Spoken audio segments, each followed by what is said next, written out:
Vive la France, libre, dans l'honneur et dans l'indépendance. La gamelle, la taille, l'impôt sur les épices, pour cette année, ça fait combien? Ich bin ein Berliner.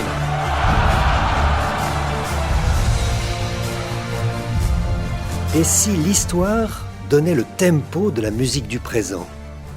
Ouvrez grand vos oreilles, vous êtes dans un podcast d'Histoire de lire. L'histoire, c'est maintenant et c'est avec vous. Vous êtes avec Napoléon mort. Nous sommes le 5 mai 1821, à 17h49. Le grand homme qui a fait trembler toute l'Europe vient de rendre son dernier souffle. L'empereur n'est plus.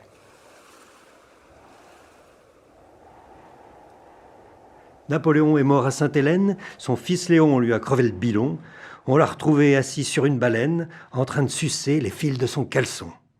Ainsi disait la comptine au texte surréaliste, mais prouvant combien Napoléon fascine toujours et sa mort intrigue, même 200 ans après. Vous êtes bien avec Napoléon mort, et pour en parler, l'historien David Chantrane est avec nous. Bonjour David. Bonjour. Alors, je précise que David Chantrane est rédacteur en chef du magazine Napoléon Ier, revue du souvenir napoléonien, et conservateur du musée Napoléon de Brienne-le-Château, là où Napoléon a été pendant 5 ans à l'école militaire. David, on a longtemps parlé de la mort mystérieuse de Napoléon à Sainte-Hélène, maladie ou empoisonnement par la perfide Albion. Y a-t-il encore débat aujourd'hui entre les historiens sur les conditions de cette mort ? Non, il n'y a plus de débat. Les travaux très, très précis qui ont été engagés à la fois par des chirurgiens actuels, des médecins, des spécialistes également d'empoisonnement éventuel, tout cela a balayé d'un revers de la main toutes les supputations qui avaient été faites autrefois. Et on est tout à fait sûr maintenant qu'à la fois il y avait une anémie, qu'il y avait un hélicobactère dont il était atteint, d'ailleurs comme une partie de sa famille, et qu'il est mort finalement quasiment dans les mêmes conditions que sa propre sœur Élisa, qui elle était décédée en 1820. Et d'ailleurs lorsqu'il apprend à Sainte-Hélène la mort d'Élisa, il se dit qu'il va être le second sur la liste, et c'est ce qui va se passer. Donc il n'y a plus du tout de doute là-dessus, il n'y a pas non plus de doute sur les thèses de substitution, comme on l'a envisagé parfois, en disant que Napoléon aurait été peut-être remplacé dans le tombeau par l'un de ses maîtres d'hôtel, corse comme lui, Cipriani, pour ne pas le nommer, parce qu'on n'avait jamais retrouvé le corps de Cipriani. En réalité, comme pour tout domestique, lorsque Cipriani est mort à Sainte-Hélène, eh bien, on l'a enterré dans la fosse commune. Et c'est pour cette raison, tout simplement, qu'il n'y a pas eu de corps de retrouvé. Donc, il faut arrêter d'imaginer des morts surnaturelles, comme souvent les personnages qui ont un tel prestige, une telle aura. Vous vous rappelez que peut-être précédemment, Barberousse, Charlemagne ont été envisagés comme étant immortels. Eh bien finalement, l'immortalité de Napoléon, elle tient à toutes ces supputations. Et surtout, encore aujourd'hui, c'est une autre forme d'immortalité puisqu'il n'a jamais été aussi présent dans notre société et dans les débats actuels. Bon, donc tout simplement, le point faible, c'était l'estomac, et on en reste là. Mais néanmoins, la responsabilité anglaise reste lourde. Le choix de Sainte-Hélène, j'allais dire du gouverneur Hudson Law, la responsabilité anglaise. Oui, cette responsabilité anglaise, Napoléon la souligne. Il le dit même dans son testament, en disant qu'il meurt, en ayant subi cet ostracisme des pays européens, et surtout, il meurt sous la domination et sous la surveillance accrue du gouverneur Hudson Law, qui a été beaucoup plus tatillon qu'on ne lui avait demandé. Et d'ailleurs, non seulement Napoléon jette son opprobre sur Hudson Law, il avait d'ailleurs prévenu lorsqu'il s'était opposé lors des premiers face-à-face. Et Napoléon refuse ensuite de recevoir Hudson Law à Sainte-Hélène parce qu'il joue aussi un autre rôle. Il le dit d'ailleurs à Bertrand, qui est son fidèle grand maréchal du palais, qui est lui-même général. Il dit à Bertrand, « Sainte-Hélène me dépouille de ma peau de tyran ». Et il dira également à ses compagnons, il manquait à ma panoplie la couronne d'épines, et c'est Ponce Pilate sous les traits de Hudson Law qui me l'apporte. Finalement, il voulait véritablement le rechercher, mais il voulait devenir un martyr aux yeux de l'Europe. Et ce sicaire qui est Hudson Law lui apporte sur un plateau. Cet homme est non seulement mon geôlier, mais il sera mon bourreau, avait dit Napoléon. Tout à fait. Alors, si vous voulez bien, David, remontons le temps et arrêtons-nous sur une autre mort, j'allais dire, ou presque, de l'empereur. Nous sommes à la fin de l'année 1800. D'ailleurs, il y a eu 2 tentatives d'assassinat qui se déroulent en à peine l'espace de 4 mois.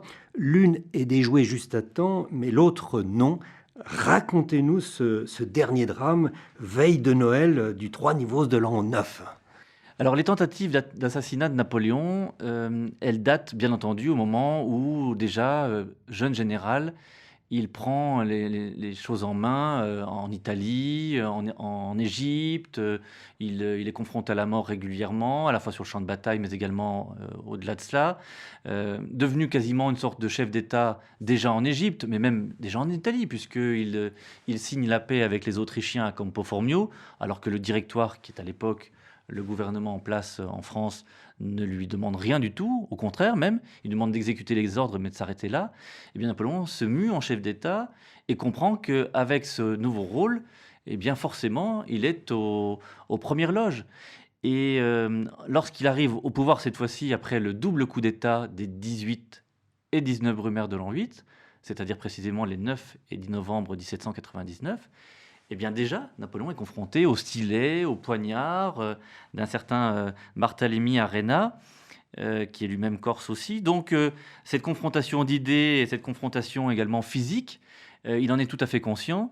Et c'est pour cette raison qu'en 1800, parvenu maintenant au pouvoir comme premier consul de la République, eh bien Napoléon est la victime présumée d'un attentat qui est déjoué au tout dernier moment, ou du moins qui va échouer pour des raisons assez étonnantes. Nous sommes en 1800, c'est la veille de Noël.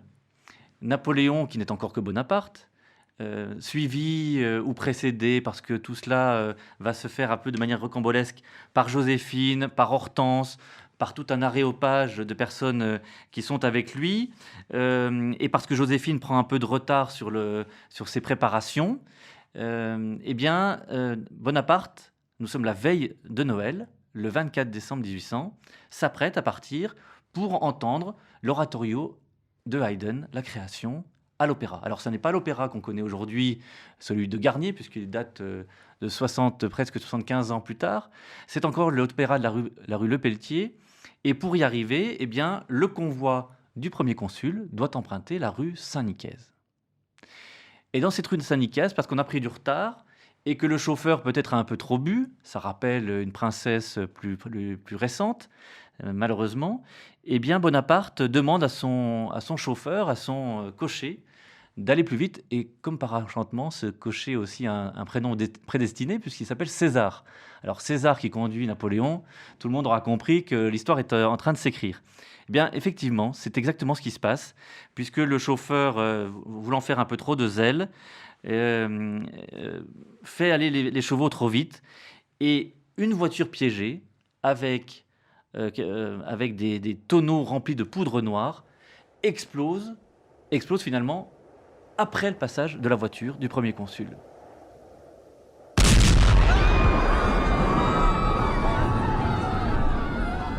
Et Joséphine, qui a pris les devants parce qu'elle était un peu en retard, donc elle n'a pas voulu se faire tirer l'oreille, eh bien Joséphine se trouve à ce moment-là déjà à l'opéra. Et lorsqu'elle apprend que son Bonaparte, son fameux chaboté, comme elle l'appelle, son petit Corse, a failli mourir dans cet attentat à la voiture piégée, l'un des premiers d'ailleurs de l'histoire de France, eh bien elle tombe vraiment et elle perd connaissance parce qu'elle se dit ça y est, c'est fait. Il y a eu déjà tellement de tentatives, vous le rappeliez, qui ont été déjouées, que cette fois-ci, il a dû mourir dans l'opération. Mais finalement, après quelques minutes, Bonaparte réapparaît comme par enchantement, et bien entendu, ce qui ne devait être au départ qu'une pièce de musique interprétée par des musiciens devient l'apothéose du général qui a été sauvé de cet attentat. Alors ça fait penser bien sûr à l'attentat manqué de Damiens contre Louis XV, ou l'attentat cette fois-ci réussi contre Henri IV avec Ravaillac. Mais c'est la première fois, effectivement, qu'il s'agit d'un attentat à la voiture, ou du moins à la charrette piégée. Et ça va avoir beaucoup de conséquences aussi sur le pouvoir en place. Alors justement, je voudrais qu'on se projette dans les minutes, ou les heures ou les jours qui ont suivi cet attentat de la rue Saint-Nicaise, donc qui épargne Napoléon et son entourage proche.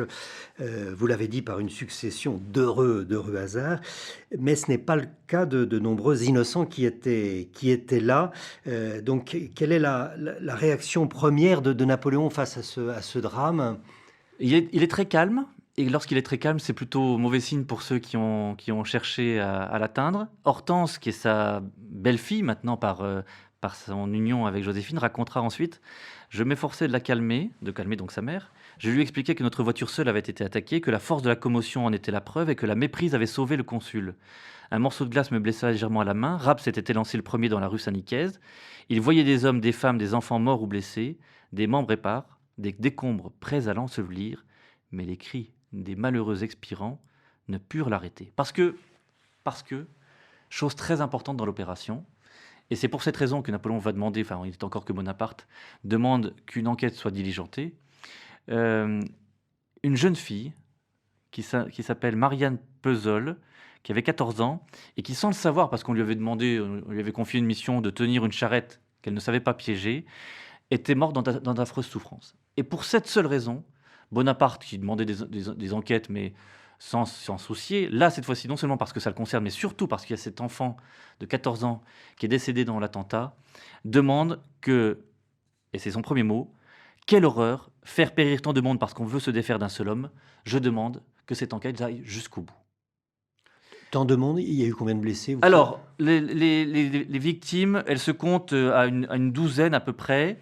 Le bilan est assez terrible, et surtout parce que on a la preuve maintenant irréfutable que cette opération était destinée non seulement à bien sûr faire périr le premier consul, mais que c'était toute la République qui était engagée. Alors s'agissait-il, parce que c'est ça la vraie question, s'agissait-il de jacobins déçus du pouvoir en place qui demandaient à ce que justement Bonaparte aille plus loin dans les réformes, ou au contraire, s'agissait-il de royalistes qui, déçus que Bonaparte ne soit pas un monk moderne, c'est-à-dire monk, vous savez, après Cromwell, qui avait fait revenir la royauté en Angleterre au moment de la première révolution, donc, quels étaient les déçus? Pour Bonaparte, à son avis, ce sont les Jacobins. Et d'ailleurs, il se dirige vers Fouché, qui est alors à ce moment-là son ministre de la police, en lui disant « Ce sont vos amis. Donc c'est à vous de faire le nettoyage. » Et Fouché lui dit « Non, rassurez-vous. Il y a des chouans payés par les Britanniques qui sont sur notre territoire, et ce sont eux qui ont lancé l'opération. » Et effectivement, après l'enquête, on va lancer cette enquête, mais avec des conditions et surtout avec des informations que l'on pourrait quasiment qualifier de scientifiques. On dessine déjà le portrait précis de l'éventuel commanditaire. Et on arrive finalement non pas à un, mais à signalement de 3 individus. On fait venir des fichiers. Et c'est le fameux spécialiste du fichier des chouans à la préfecture qui est dénommé, le bien nommé Bouche Sèche, qui va retrouver tout d'abord François-Joseph Carbon, dit le Petit Français, puis très vite Pierre-Maurice Robineau de Saint-Régent, dit Pierrot. Et les 2 comparses ont bien sûr un cerveau, et ce cerveau, c'est Joseph-Pierre Picot de Limoëlan, avec un adjoint qu'on retrouvera facilement, qui est le chevalier de Tressesson. Mais pour qui travaille-t-il? C'est ça qui est important. Ils ont travaillé en fait pour le compte de Georges Cadoudal, qui est la tête pensante, qui est le grand chouan, qu'on va retrouver ensuite, quelques années plus tard, ce même Cadoudal qui tombera sous l'échafaud à partir de 1804 dans la fameuse opération commanditée par peut-être le général Moreau, mais du moins par le général Pichegru. Donc des opposants à Bonaparte. Ça ne se discute pas. Ça ne se discute pas parce le qu'on est fil certain. conducteur qui emmène jusqu'à le grand chef Chouan. Exactement, on en est certain parce qu'il y a une enquête scientifique qui a été menée, et en particulier, chose très nouvelle, avec les éléments qu'on a retrouvés sur place. Et en particulier, très intéressant, la tête du cheval. On prend la pauvre jument qui était là, qui avait servi à conduire la charrette bourrée d'explosifs, et comme il reste la tête, eh bien, on la transporte à travers tous les vendeurs de chevaux de Paris. Et lorsqu'on la présente lorsqu'on la présente avec le citoyen d'ailleurs Husard, qui est l'artiste vétérinaire, eh bien le 6 du même mois, on retrouve donc chez un nommé Lambel la fameuse jument qu'il aurait vendue. Lambel la reconnaît en disant oui, c'était une vieille jument dont je ne voulais plus. Ils me l'ont d'ailleurs achetée pour quasiment rien. Et donc c'est lui qui décrit les personnages, les comparses.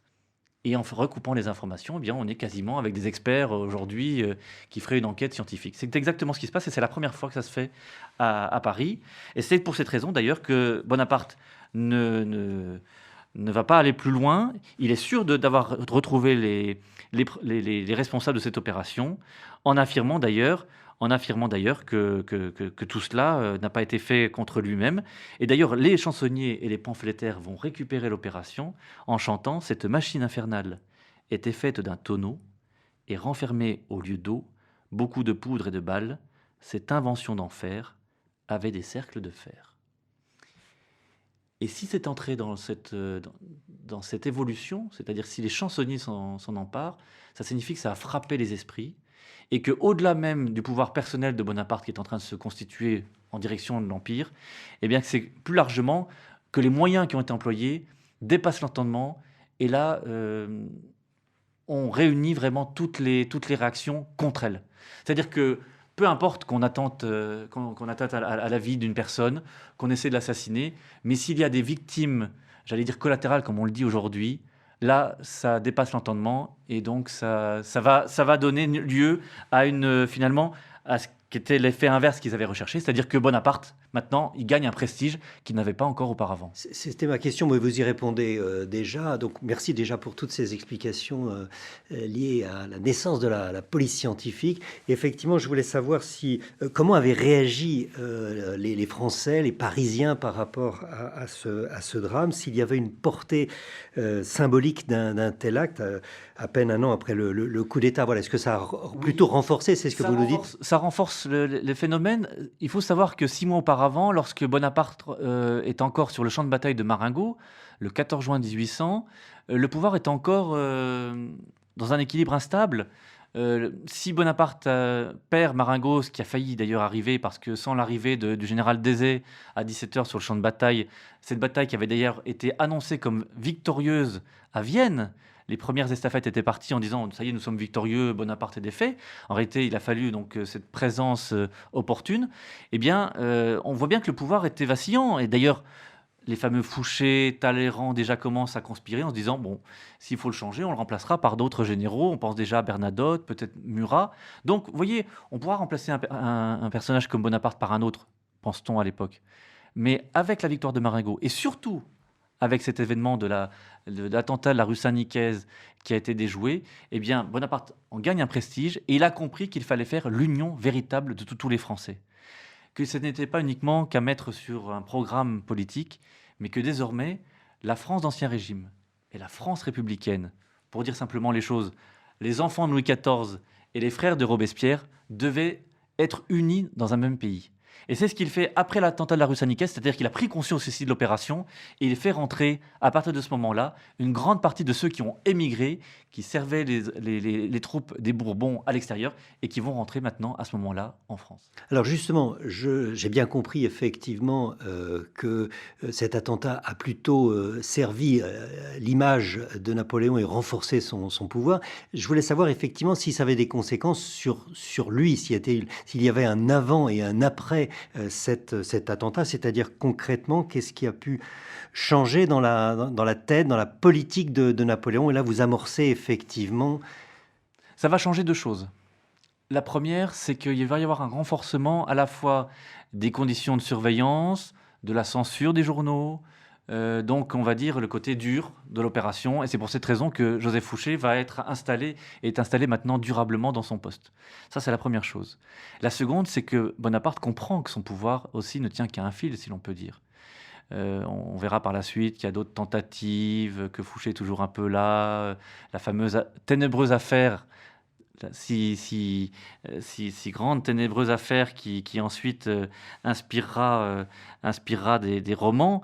Eh bien, toute cette opération montre bien chez Bonaparte qu'il faut reconstituer une sorte d'unité. Et pour ce faire, il doit reprendre, pense-t-il, peut-être à juste raison, mais pense-t-il, que pour que la stabilité de la République soit assurée, il faut lui apporter des formes monarchiques.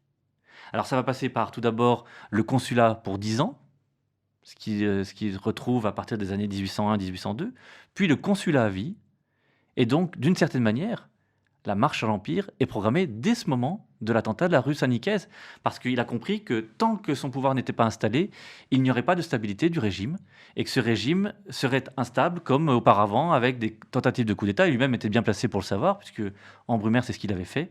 Donc il y avait eu les attentats précédemment, il y avait eu des coups d'État qui avaient réussi ou échoué. Donc il faut des formes monarchiques pour que les Français acceptent ce régime républicain qui est encore à l'état d'ébauche.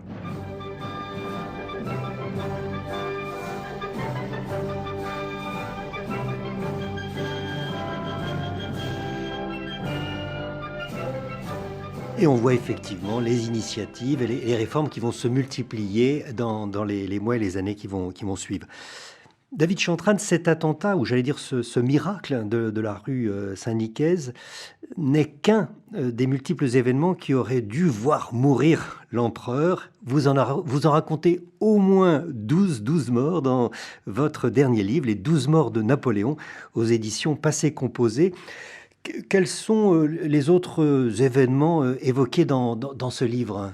Alors, ce sont des événements qui suivent une chronologie un peu particulière parce que le livre raconte en réalité les étapes et les moments importants de la vie de Napoléon à Sainte-Hélène. C'est-à-dire qu'on suit l'empereur de son départ de l'île d'Aix jusqu'à la mort effectivement physique, naturelle dont je vous parlais suite à cette maladie du 5 mai 1821. Mais pour chaque chapitre, j'ai choisi de raconter, je n'aime pas le mot, mais en flashback, comme ça tout le monde aura compris, c'est-à-dire en retour en arrière, raconter les moments où justement il avait frôlé la mort, où la mort avait tenté de l'arracher à son destin. Ça débute à Ajaccio, dès sa naissance, le 15 août 1769. Les conditions climatiques, les conditions aussi d'hygiène, les difficultés de l'accouchement manquent de le faire périr déjà à ce moment-là, donc on ne serait pas là pour en parler. Et puis ensuite, eh bien, ça va se retrouver à différents moments. Au moment du départ des Bonaparte de Corse, nous sommes alors à ce moment-là en 1793, il a 24 ans. Il ne s'entend pas avec Pascal Paoli, il y a une opération manquée, ce serait un peu trop long à expliquer, mais la famille Bonaparte doit quitter la Corse quasiment définitivement en juin 1793, donc ça c'est la deuxième opération. La troisième, et non des moindres, c'est en Égypte, lorsque Bonaparte est avec sa fameuse expédition et qu'il se trouve après l'Égypte à Jaffa, confronté à une épidémie. Maintenant on comprend ce que c'est qu'une épidémie, mais cette fois-ci c'est une épidémie de peste. C'est encore une autre opération. Et donc, il touche du doigt la peste, comme le représentera d'ailleurs Antoine Jean Gros dans le tableau du Louvre. Il touche du doigt, il dégante sa main, il s'approche des pestiférés pour montrer que par le courage et par la volonté un peu de roi thaumaturge moderne qu'il est, qu'il faut affronter la mort. Donc ça, c'est le troisième épisode. Et puis, il y en a beaucoup d'autres.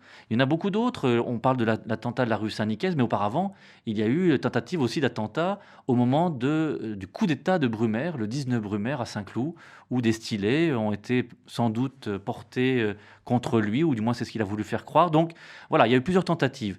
Ensuite, sur le champ de bataille, parce qu'il a été blessé à Toulon. Il faut rappeler un événement marquant, c'était en 1793 déjà.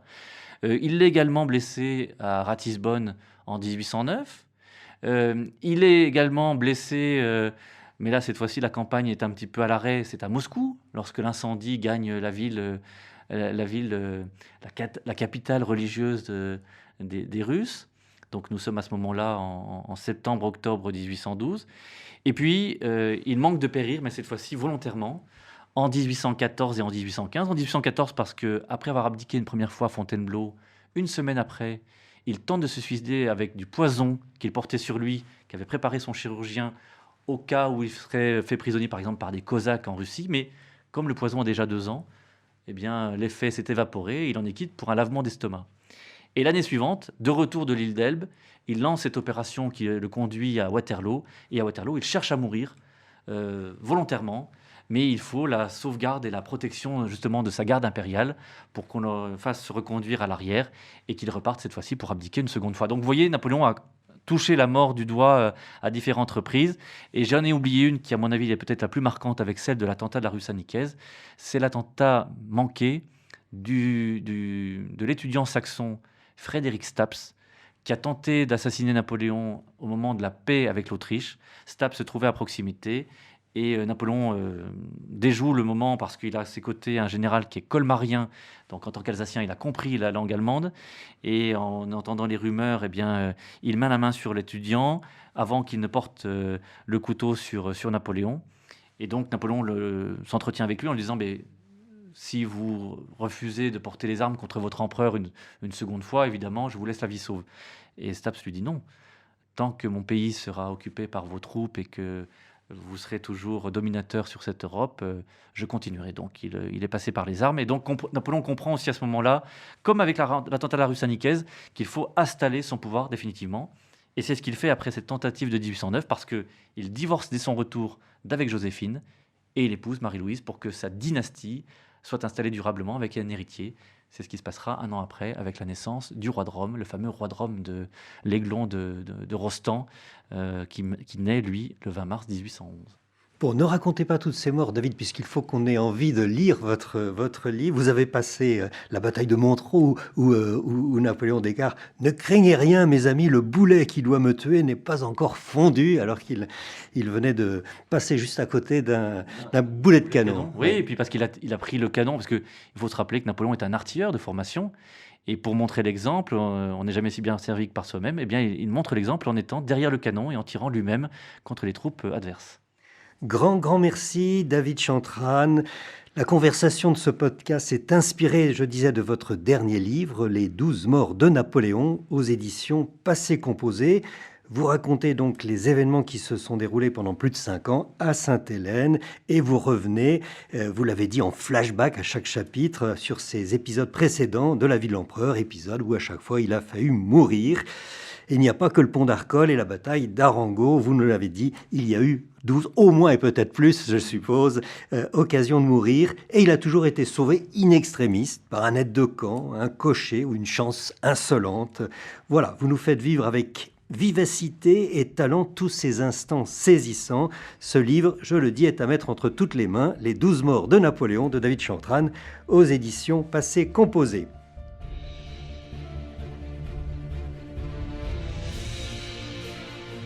Un dernier message pour tous les curieux d'histoire napoléonienne. La Fondation Napoléon, partenaire de ce podcast, vous attend sur son site napoléon.org. Vous étiez dans un podcast d'Histoire de lire. Votre humble serviteur Vianney Malin au micro remercie Lucas Parino et Alexandre Méron au son et toute l'équipe d'Artea Communication à la diffusion et promotion. L'histoire continue et c'est avec vous la suite au prochain épisode.